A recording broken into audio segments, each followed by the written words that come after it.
My involvement with the DC world and with this trilogy of movies, Man of Steel, Batman vs. Superman, now Justice League, started probably with my love of Frank Miller's Dark Knight Returns, as well as Watchmen, which came out around the same time.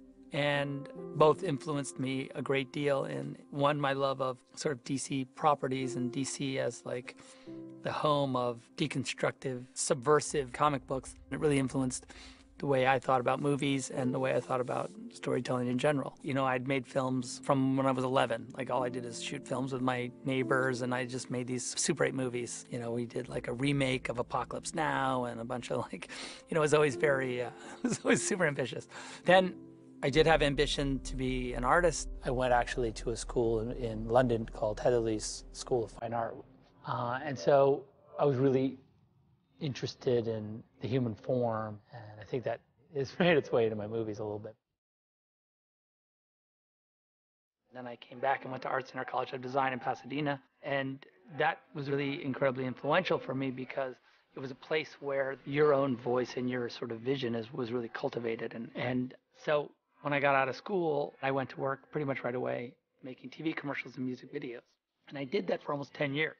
Job after job after job, and I really started to hone sort of the visual language that I find interesting. By the time we got to make Dawn of the Dead, I was familiar with the language of telling stories and shot making, and very, very much a student of sort of visual storytelling. So it was a natural evolution for me, and you know, to this day, finding the shots and making them and looking at watching it evolve and watching the actors, I get the same kind of excitement from it, and it hasn't changed at all. Okay, so... Because this will be, once you do this, you do I-beam them. You're going to have your run-in with Cyborg, where you boom, pound him, boom, yep. And then stop Wonder Woman from booshing you. Yep. Zack, he's got such an incredible brain for the visual. When you see him piecing this stuff together, it really does look incredible. And you see his concept stuff, you see him drawing his shots up, he has everything planned out in his head before we get there, and it's remarkable to be a part of, to see him weave this magic and set everything in such a way that it fits his vision perfectly. Zack is as much of a fan as he is a director, and he loves comics, and he loves these characters. So for him, it's important to really make the world feel real and rich and true to the comics, because it's what the fans want to see. And we've always learned something from a previous film, so watching him apply lessons learned or embracing new technologies, it's just always fun to see what I think is this incredibly strong artistic vision and have new tools to work with in that process.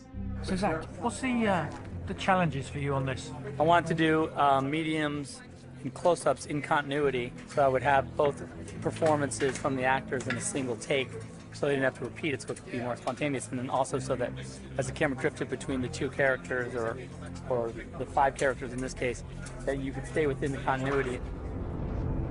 The boxes don't think in terms of healing or killing, alive or dead. They rearrange matter at the will of their masters, regenerate. I think if I added one more camera, it would have been perfect. There was one little gap that I didn't like, but I thought it was cool.